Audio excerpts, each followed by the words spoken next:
लड़कों जैसी बेटी। अमित और सुषमा की एक बेटी थी, दिखने में बहुत सुंदर, और उसका नाम था रूपा। उसकी सुंदरता को देखकर ही सुषमा ने उसका नाम रूपा रखा था। लेकिन जैसे ही रूपा 3 साल की हुई और स्कूल जाने के लायक हुई, अमित के दिमाग में न जाने क्या सूझी कि उसने अपनी बेटी को लड़कों की तरह रखना शुरू कर दिया। अमित, क्यों इसे लड़कों के स्कूल में एडमिशन दिलवा कर आए हो? तो क्या हो गया, मेरी बेटी लड़की नहीं लड़कों की तरह बड़ी होगी। लड़कों की तरह रहेगी तो मजबूत बनेगी, लड़कियों की तरह रहेगी तो जिंदगी भर कमजोर रह जाएगी। अच्छा ठीक है, लड़कों के स्कूल में एडमिशन दिला दिया, वहां तक तो सही है। लेकिन आपने इसे स्कूल की ड्रेस भी लड़कों वाली दिलवाई है। क्योंकि मैं नहीं चाहता कि मेरी बेटी लड़कियों की तरह रहे। सीधी सी बात है, तुम्हें एक बार में समझ में नहीं आती क्या? अगले दिन शाम के वक्त, अमित आज आप ऑफिस से जल्दी आ गए ना, तो चलिए कुछ शॉपिंग करके आते हैं। हाँ हाँ बताओ क्या चाहिए। वो मुझे ना रूपा के लिए कुछ कपड़े खरीदने थे और उसकी बर्थडे भी आ रही है, तो सोच रही थी एक अच्छा सा ड्रेस दिलवा देती हूँ। चलो ठीक है, हम साथ में चलते हैं। अमित और सुषमा एक शोरूम के अंदर पहुंचते हैं। आइए आइए भाई साहब, आइए बहन जी। ये है लड़कों का सेक्शन, यहाँ पर आपको लड़कों के कपड़े मिलेंगे। अरे भाई साहब, आपको गलत फहमी हुई है, हमारी बेटा नहीं बेटी है। लेकिन इसका हेयर कट और कपड़े देखकर तो मुझे लगा आपका शायद बेटा होगा। बिल्कुल लड़का, आई मीन लड़के जैसा दिख रहा है ना, दिख रही है। जी नहीं, ये मेरी बेटी है और इसका नाम है रूपा। इसका नाम तो रूप सी होना चाहिए था। चलिए जैसी आपकी मर्जी। वहाँ सामने की तरफ लड़कियों के कपड़े हैं। अरे नहीं नहीं, मेरी पत्नी सही कह रही है, ये मेरा बेटा नहीं बेटी है, लेकिन इसके कपड़े हमें लड़कियों वाले सेक्शन से नहीं बल्कि लड़कों वाले सेक्शन से खरीदने हैं। वो क्या है ना, मेरी बेटी नहीं, ये तो मेरा बेटा है। बेटा, सही कहा आपने, इसका नाम तो मुझे रूप सी रखना चाहिए था। आप फिर से शुरू हो गए। आप समझते क्यों नहीं, ये हमारी बेटी है और जिस तरह से आप इसे रख रहे हैं ना, आगे चलकर बहुत परेशानी हो सकती है। तुम क्यों नहीं समझती? लड़कों की तरह पलेगी बढ़ेगी तो आगे जाकर जो परेशानियां लड़कियों के सामने आती हैं वो इसके सामने नहीं आएगी। इसी तरह से वक्त बीतता जाता है। अब रूपा 10वीं क्लास में आ जाती है। एक दिन स्कूल में, जानती है रूपा, अपने साथ वो जो लड़का पढ़ता है ना, अभिषेक, मुझे बहुत पसंद करता है। अच्छा, क्या कहता है तुझसे? मुझसे कह रहा था कि उसको ना मेरे लंबे बाल बहुत पसंद है, और उस दिन जो मैं रेड कुर्ता पहनकर आई थी ना, मेरे बर्थडे वाले दिन, कह रहा था कि मैं उसमें बहुत सुंदर लग रही थी। लेकिन मुझसे तो कोई लड़का इस तरह की बातें करता ही नहीं। कैसे करेगा? तू तो खुद लड़कों जैसी नजर आती है, हमेशा पैंट शर्ट पहनकर घूमती है, और ये तेरे बाल लड़कों की तरह छोटे छोटे। अरे तुझे देखकर तो पता ही नहीं चलता कि तू असल में लड़की है। लेकिन ये तो बहुत गलत बात है ना, मुझे भी लड़कियों की तरह रहना है, मुझे भी सुंदर दिखना है। तो फिर तुम अपने बाल लंबे कर लो ना, लड़कियों वाले कपड़े पहनना शुरू कर दे। वैसे भी तू ना बड़ी सुंदर है, अगर एक बार लड़की बन गई ना तो कमाल की खूबसूरत लगेगी। रूपा धीरे धीरे खुद को लड़कियों की तरह महसूस करने लगी थी। वो अपने घर लौट कर आती है और अपनी माँ से जाकर बात करती है। मम्मी, मुझे आपसे बहुत शिकायत है, आपने मेरा ये क्या हाल बना दिया है। मुझे इस तरह लड़कों की तरह रखने की क्या जरूरत है? क्या बात है बेटा, क्या हुआ? तुम इतनी परेशान क्यों लग रही हो? मेरी क्लास में पढ़ने वाली लड़कियां इतनी खूबसूरत दिखती हैं, इतने अच्छे रंग बिरंगे कपड़े पहनती हैं, और मैं यूनिफॉर्म भी पहनती हूँ तो लड़कों जैसी। क्यों माँ, क्यों? इसमें तुम्हारी माँ की कोई गलती नहीं है। मैं हमेशा से चाहता था कि तुम लड़कों की तरह रहो, और देखो तुम्हें देखकर कोई बता ही नहीं सकता कि तुम मेरी बेटी हो या बेटा। लेकिन क्यों पापा? अगर मैं बेटी हूँ तो मुझे बेटी ही रहने देते ना। लड़कियाँ गुड़िया से खेलती है, लेकिन आप मुझे गुल्ली डंडा खिलवाते हो। लड़कियाँ लंबे बाल रखती है, आपने मेरे बाल छोटे छोटे कटवा दिए हैं। मुझे क्रिकेट खेलना बिल्कुल पसंद नहीं है, मुझे झूला झूलना पसंद है। आप क्यों नहीं समझते पापा? बेकार की बातें करने की जरूरत नहीं है, मैं सब कुछ समझता हूँ। और वैसे भी ऐसा तो नहीं है कि मैं तुम्हारे ऊपर खर्चा नहीं करता, अच्छे कपड़े नहीं दिलवाता। बस लड़कियों की जगह लड़कों के कपड़े दिलवाता हूँ, सारी चीजें लड़कों वाली दिलवाता हूँ। इसमें इतना परेशान होने की क्या जरूरत है? देखिए ना माँ, पापा तो कुछ भी नहीं समझते। मैं लड़की हूँ और मुझे लड़कियों की तरह रहने का मन करता है। मेरी सारी सहेलियां कहती हैं कि मैं दिखने में बहुत खूबसूरत हूँ। अगर मेरे बाल लंबे होते, कपड़े लड़कियों की तरह होते, तो कोई लड़का मुझे भी पसंद करता जैसे मेरी सहेलियों को करता है। बस इसीलिए मैं नहीं चाहता कि तुम लड़कियों की तरह बड़ी हो, और इसीलिए मैंने तुम्हें लड़कों की तरह पाला ताकि आगे जाकर ये सारी समस्याएं ना आए। लेकिन आपने अपनी बेटी के साथ गलत किया है। मैंने कुछ गलत नहीं किया, जो भी किया है सब ठीक है, और तुम्हें ऐसे ही रहना होगा। अपने पापा की बात सुनकर रूपा जोर जोर से रोने लगती है। कुछ दिनों के बाद एक दिन अचानक रूपा अपनी माँ के कमरे में जाती है और वहाँ पर जाकर अपनी माँ का मेकअप अपने चेहरे पर लगाकर देखती है। ये देखकर सुषमा बहुत इमोशनल हो जाती है। इतनी सुंदर बेटी दी है मुझे भगवान ने, लेकिन अमित की जिद के चलते मैं अपनी बेटी को बेटी बनाकर भी नहीं रख सकती। कितने अरमान थे मेरे कि उसके लंबे लंबे बालों में तेल लगाऊंगी, उसकी चोटियां गूंज कर बनाऊंगी, उसके लिए सुंदर फ्रॉक और कुर्ते लेकर आऊंगी। लेकिन अमित अपनी जिद के आगे किसी की चलने ही नहीं देते। पता नहीं कब समझेंगे। और फिर अगले दिन सुबह के वक्त। अरे जानती हो सुषमा, आज किसका फोन आया था? किसका फोन आया था? बहुत खुश लग रहे हैं आप। मेरा बचपन का दोस्त है दीपक। कॉलेज में साथ पढ़ा करते थे।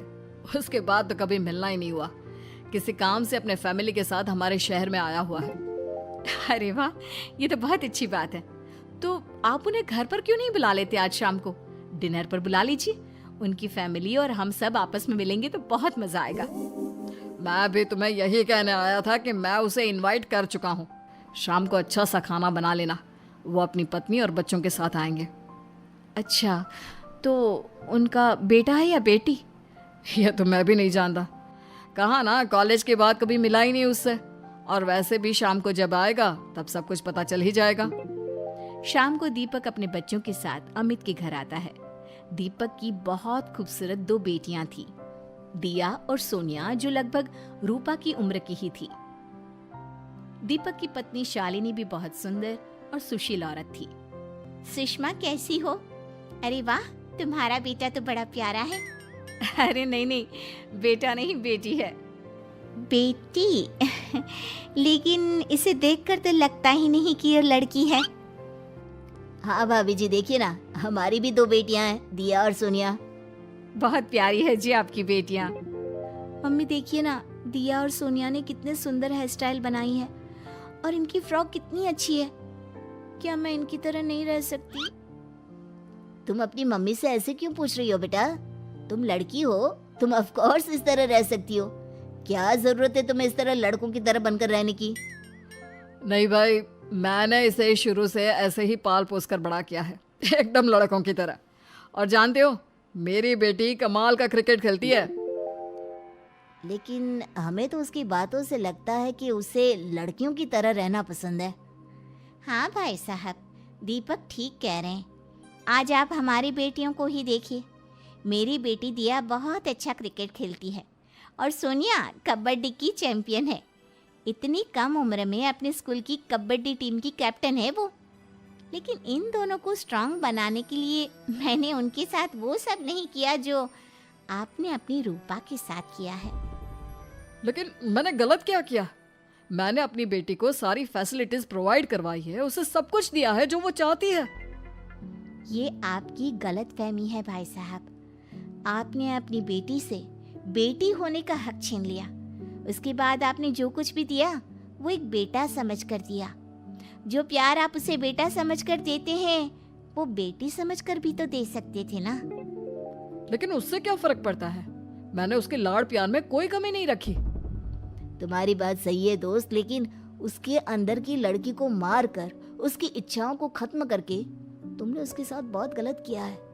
तुम उसे स्ट्रांग बनाना चाहते थे, बोल्ड बनाना चाहते थे, तो वो लड़की बनकर भी रह सकती थी।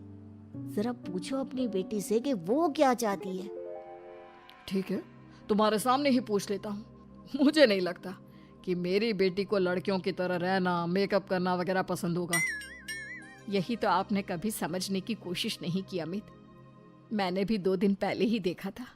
हमारी बेटी मेरे मेकअप को चेहरे पर लगाकर अपने आप को आईने में निहार रही थी। अब भी कुछ नहीं बिगड़ा अमित। आप चाहे तो हमें हमारी रूपा वापस मिल सकती है। हमें उसे रूप सिंह बनाने की कोई जरूरत नहीं पड़ेगी। देखो, ये लोग कुछ भी कहे, मुझे तुम्हारी मर्जी जाननी है बेटा। तुम्हें भी ऐसे ही रहना पसंद है ना? एकदम बोल्ड, स्ट्रॉन्ग, लड़कों की तरह कपड़े पहनकर, छोटे छोटे बाल रखकर। सॉरी पापा, आपने कभी इस बात को समझा ही नहीं। मुझे लड़कियों की तरह रहना है। और रही बात बिगड़ने की, लड़कों के साथ घूमने की, तो वो तो अगर मैं चाहूँ तो इस तरह से भी कर सकती हूँ ना। लेकिन मैं नहीं करना चाहती। बस मुझे आपकी बेटी बनकर रहना है। स्कूल के सारे लड़के मुझे रूप सिंह कहकर चिढ़ाते हैं। मैं लड़की हूँ, ये बात वो जानते हैं, और इसलिए ना वो मुझे पूरी तरह अपने साथ रखते हैं और ना ही मैं पूरी तरह से अपनी सहेलियों के साथ रह सकती हूँ। क्योंकि जब मैं लड़कियों से बात करती हूँ तो वो मुझसे कहती हैं कि उन्हें मेरे अंदर से लड़कों जैसी फीलिंग आती है, इसलिए मेरा कोई दोस्त ही नहीं बनता। प्लीज पापा, मुझे लड़की ही रहने दीजिए। वाकई में मुझसे बहुत बड़ी गलती हो गई। मुझे अपनी बेटी से उसकी बेटी होने का हक नहीं छीनना चाहिए था। अच्छा हुआ दीपक और शालिनी, आप लोगों ने मुझे ये बात समझा दी। मैं बहुत बड़ी गलती कर बैठा था, लेकिन आज के बाद मेरी बेटी बेटियों की तरह कपड़े पहनेगी, लंबे बाल रखेगी और जो उसे अच्छा लगता है वो सब करेगी। लंबी चौड़ी बहू। ये प्रेम कहानी शुरू होती है दिल्ली से नोएडा जाने वाली बस में। जिस बस में सवारी कर रहा होता है पराग और उस बस की कंडक्टर होती है अनुराधा। ओके, टिकट दिखा, टिकट टिकट। चाचा का प्लेन नहीं चल रहा है यहाँ तेरा, जिसमें फ्री में सवारी कर रहा है। हिसाब देना होता है हम लोगों को सरकार को। निकाल पैसे, चल। पराग दूर से अनुराधा को देखता है। अरे यार, कितनी धाकड़ लड़की है। मजाल है कोई कुछ बोल दे। कितनी समझदार और कितनी कॉन्फिडेंट। आज से मैं तो इसी बस में घर जाया करूंगा। अब क्या था, भले पराग को घर जाने के लिए 10 बस छोड़नी पड़े, भले 20 किलोमीटर की यात्रा खड़े होकर पूरी करनी पड़े, लेकिन आने जाने का सिलसिला वो अनु की बस पर ही करता। एक दिन, ओह क्या करता है तू? हाँ, मैं नोटिस करती हूँ, देखता रहता है मुझे जब देखो तब। हाँ, वो मैं तुम्हें पसंद करता हूँ और शादी भी तुम्ही से करूंगा। वाह जी वाह, तू ना कोई प्रधानमंत्री हो गया कि आज से 500 की नोट बंद और नोट बंद। नाजिना, इतनी तो नहीं चलती, लेकिन हाँ, तुम्हें प्यार करता हूँ। तुम्हें कोई प्रॉब्लम नहीं होने दूंगा, ये वादा करता हूँ। हाइट देखिए अपनी। मेरे लिए कोई ऐसा लड़का चाहिए जो मेरी तरह लंबा चौड़ा हो। अरे जोड़ी भी तभी अच्छी लगती है। जरूरी नहीं है, जो आपको खुश रखे, आपकी इमोशंस को समझे और आपसे बहुत सारा प्यार करे, जोड़ी तो उसी के साथ अच्छी लगती है। फिर क्या था, हीरोइन को हीरो से प्यार हो जाता है और दोनों शादी कर लेते हैं। शादी के बाद देख, अब तो इस घर की बहू है। अगर समझ गई है तो ये कंडक्टर वाली ड्रेस पहनकर घर से निकलने की जरूरत नहीं है। पराग अच्छा कमाता है तो तेरी नौकरी की भी जरूरत नहीं है हम लोगों को। अरे कैसी बात कर रही है माँ जी? यूँ कोई सरकारी नौकरी छोड़ता है क्या? और जब मेरी नौकरी लगी थी, मेरी अम्मा कितनी खुश हुई थी पता है? मैं तो नौकरी करूंगी। अरे नौकरी करेगी तो डंडे से मारूंगी, और हाँ, जो निकली घर से बाहर ना तो हाथ पैर तोड़ दूंगी और घर से बाहर निकाल दूंगी, देख लेना। अनु को समझ में नहीं आता कि वो सास को कैसे समझाए कि सरकारी नौकरी लगना आसान बात नहीं होती और उसने इस नौकरी को पाने के लिए कितनी हार्ड वर्क की थी। रात को अनु पराग से बात करती है। देखो पराग, मैं नौकरी करना चाहती हूँ। मुझे नहीं पता था कि तुम्हारी माँ को मेरी नौकरी से प्रॉब्लम होगी, वरना ऐसी बात नहीं है, मैं माँ को समझाता हूँ। अगले रोज, देखो माँ, महंगाई का जमाना है और मेरी प्राइवेट नौकरी है। आज है कल का पता नहीं। वैसे भी अनु की सैलरी मेरी सैलरी के बराबर है। अगर ये भी नौकरी करेगी तो हम लोगों को जिंदगी जीने में आसान हो जाएगी ना। सास को बेटी की बात समझ में आती है और वो अनु की नौकरी के लिए मान जाती है। अगले रोज, बेटा बहू, तुम लोगों को लेकर मुझे कुल देवी के दर्शन के लिए जाना है, तो रविवार को दोनों सुबह ही तैयार हो जाना। अगले रोज दोनों तैयार हो जाते हैं और कुल देवी के मंदिर पहुंच जाते हैं। क्या संतोषी बहन, ये कैसी बहू ले आई हो? बहू बेटा लग रही है और बेटा बहू। अरे कोई पहलवानी लड़ानी थी क्या जो इतनी लंबी चौड़ी बहू ले आई? अब क्या बताए पंडित जी, जो बेटे ने पसंद किया हमने उसे हाँ कर दी। अब बेटा जाने और उसका परिवार, और ये तो बस कंडक्टर की नौकरी करती है इंटरस्टेट। और सच्ची? वाह वाह वाह, यह तो बड़ी बात है संतोषी। तुम तो किस्मत वाली निकली जो सरकारी नौकरी की बहू ले आई। यह तो वही बात हो गई कि घी के लड्डू का कोई शेप थोड़ी ना देखता है तो घी का लड्डू ही। सास को बहू की तारीफ सुनकर बिल्कुल अच्छा नहीं लगता। वो जल्दी से पूजा पाठ करवा कर उन लोगों को घर ले आती है। एक रोज, संतोषी बहन, तुम लोगों का घर बड़ा अजीब सा लगता है। भाई साहब बहन जी और बहन जी भाई साहब जैसी। अरे बस किया कर, सरकारी नौकरी देखी तो हाँ बोल दिया, और इतना भी क्या, पैसे की चिंता। चलती हूँ, खाना बनाना है। क्यों, बहू नहीं बनाती क्या खाना? अरे नहीं, वो तो नौकरी करने जाती है ना, तो उसके आने से पहले खाना बना देना पड़ता है, वरना पता है ना आजकल की लड़कियों की ज़बान कितनी लंबी होती है। तेरी बहू की तो कुर्सी तोड़ने वाली नौकरी है। यहाँ बैठती है जैसे उठकर ऑफिस में बैठ जाती है, फिर क्यों थक जाती है कि खाना भी नहीं बना पाती।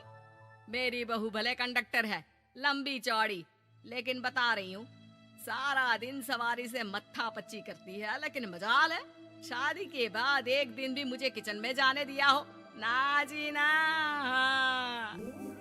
दोनों पड़ोसन वहां से चली जाती है। सास बाजार जाती है और एक ट्रेड मशीन ले आती है। अरे माँ जी, इस उम्र में आप घर पर जिम खोलेंगी? अरे तेरे लिए लाई हूँ, रोज चलाकर 2 घंटे इस पर पतली हो जाएगी। और खाना कम खाया कर, जब देखो बकरी की तरह मुंह चलता रहता है तेरा। वाह जी वाह, एक ही तो शौक है खाना खाने का, वो भी रोक दो। हाँ, लेकिन सास तो सास थी, बहू के खाने से लेकर एक्सरसाइज सबका हिसाब किताब रखने लगती है। अरे मैं मोहल्ले वालों को बताकर रहूंगी कि मेरी बहू भी शिल्पा शेट्टी की तरह पतली हो सकती है। वही बहू बस में जब सवारी का टिकट काट रही होती है, उसे चक्कर आ जाता है और वो गिर जाती है। सवारी हैरान परेशान हो जाती है और ड्राइवर को वहाँ बुलाती है। अरे शहर नहीं थी हमारे कंडक्टर साहिबा, लेकिन जब से शादी हुई है बकरी बन गई है। सास को तो बस इनके खाने की ही लगी रहती है। ड्राइवर बस में बिठाकर बहू को घर छोड़ आता है और सास को कहता है, अरे पता है आपकी बहू कितनी धाकड़ है, किसी को बात करने से पहले 4 बार सोचना पड़ता है कि बोले या ना बोले, कहीं झापड़ ना पड़ जाए। और आप है कि इन्हें बकरी बनाने में लगी है। अरे चुप, निकल यहाँ से। मेरी बहू है, मैं इसे बकरी बनाऊं या फिर गीदड़, तुम्हें क्या पता लोग कैसा मजाक उड़ाते हैं कि बहू इनकी बस की कंडक्टर है। बोलो, मुझे कैसा लगता होगा? अरे काम तो काम होता है माँ जी, वो छोटा या बड़ा नहीं होता। खैर, जैसे आपकी मर्जी, चलता हूँ मैं, नमस्ते। ड्राइवर वहां से चला जाता है। बहू ठीक हो जाती है। एक बार आधी रात को कोई संतोषी का दरवाजा खटखटाता है। अरे इतनी रात में कौन आ गया? मेरा घर है, कोई पुलिस स्टेशन की घंटी नहीं जो बजाए जा रहे हो। खोल रही हो दरवाजा। जैसे ही दरवाजा खुलता है, सामने वही पड़ोसन खड़ी होती है जो अनु की कुछ दिन पहले बुराई कर रही थी। मेरी बहू के पेट में दर्द हो रहा है, उसे जल्दी अस्पताल पहुंचाना जरूरी है। हाँ तो पहुंचाओ, और जल्दी लड्डू के साथ खुशखबरी भी सुना देना। हाँ, काहे हमारा दरवाजा पीट रही हो? अरे सुनो तो, अपनी बहू से कहो ना कि सरकारी बस को थोड़ी देर के लिए दरवाजे बुला ले। क्या है ना, कोई साधन नहीं है अस्पताल ले जाने के लिए। सास अनु को कहती है और अनु बस को बुलाकर पड़ोस वालों की मदद करती है, जिसके बाद पूरे मोहल्ले में अनु की तारीफ होने लगती है। सच में लंबी चौड़ी बहू के साथ साथ लंबा चौड़ा दिल भी है बहू का।